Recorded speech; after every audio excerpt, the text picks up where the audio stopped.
আমার পয়সা বাচ্চা চাই। আমি একটা মা, আমার তিনটা সন্তান, একটা সন্তান আমার কাছ থেকে কাইরা নিছে গা।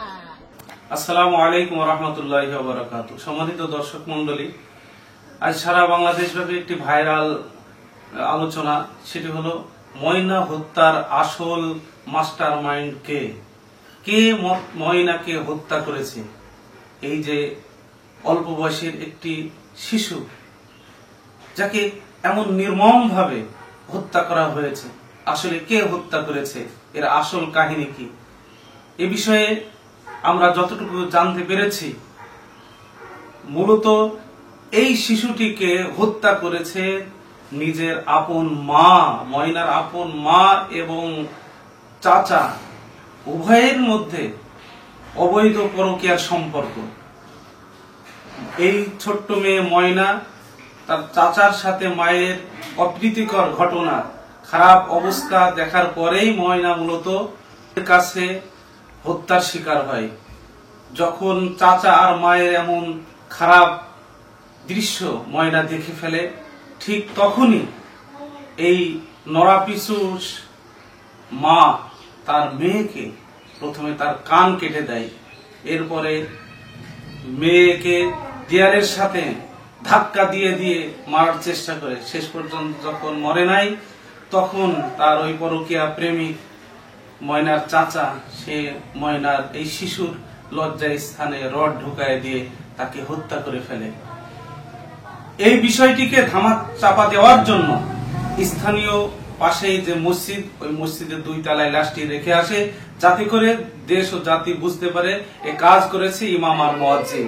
ঠিক তাই ঘটনা ঘটলো, ঠিক তাই বাস্তবতা দেখা গেল যে খোঁজাখুঁজির পর যখন লাশটিকে পাওয়া গেল মসজিদের 2য় তলায়, তখন প্রশাসন এই ময়না হত্যার আসল খুনি হিসাবে ইমাম আর মুয়াজ্জিনকে ধরলো, ইমাম আর মুয়াজ্জিনকে অ্যারেস্ট করলো এবং 3 ও 2 দিনে রিমান্ড মঞ্জুর করা হলো।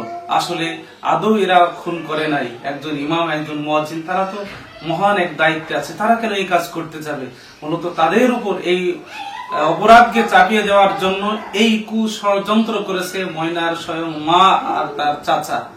প্রিয় দেশবাসী, দেখেন ময়নার মায়ের ভিডিও, সে কিভাবে কাঁদছে, মনে হচ্ছে যেন এ কাজ সে নিজে করে নাই, অন্য কেউ করেছে। কান্নাটা একটু দেখুন। আমার পয়সা বাচ্চা চাই। আমি একটা মা, আমার তিনটা সন্তান, একটা সন্তান আমার কাছ থেকে কাইরা নিছে গা। আর একটা ভিডিও দেখলাম, চোখে তো কোনো পানিই নাই, পুরাটাই অভিনয়, পুরাটাই অভিনয়। আমার মেয়ের এইভাবে সে হত্যা করছে, নির্যাতন করছে, অত্যাচার করছে, তিলে তিলে মারছে। আমি আইনের কাছে বিচার চাই, আইনের কাছে বিচার চাই। আমি ওই লোকের ফাঁসি চাই, ওই লোকের তদন্ত করে আমার দেখাক। আমি ওই লোকের ফাঁসি চাই। ময়নার এই ঘটনা শুনে তার মা, তার পিতা ছিল বিদেশে, বিদেশ থেকে তার পিতা চলে আসে, এসে তার পিতার বক্তব্য শোনেন। তার পিতাও বলছে এই ঘটনায় ইমাম মুয়াজ্জিন শুধু জড়িত নয়, তার চাচাতো ভাই আর তার স্ত্রীকেও সে সন্দেহ করছে। একটু শুনুন, একটু দেখুন ভিডিওটি। এখন আপনি তো মেয়ের বাবা, মসজিদের ইমাম মুয়াজ্জিনের ব্যাপারে আপনাদের বক্তব্য রইল সবার উপরে। দেখেন, ইমাম সাহেব আর আমার ভাইও আছে, এখন ইমাম না, আমার চাচাতো ভাই আছে, অলরেডি চালান দিয়ে দিচ্ছে। আচ্ছা, কথা বুঝছি, চাচাতো ভাই একজন। হ্যাঁ, চাচাতো ভাই একজন না 2 জন। আচ্ছা আচ্ছা, আমি ইমাম সাহেবকে আমি কি বলবো? আমার বাইরে তো আমি ভাইও সন্দেহের বাইরে না, সন্ধ্যের বাইরে না, আমার ওয়াইফও সন্ধ্যের বাইরে না। বুঝতে পারছি।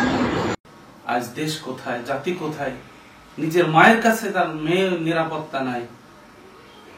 আসুন আমরা এহেন গর্হিত কাজকে ঘৃণা করি, যেন দৃষ্টান্তমূলক শাস্তি হয়। ময়না হত্যার দৃষ্টান্তমূলক যেন শাস্তি এই পৃথিবীর মানুষ দেখে যেতে পারে।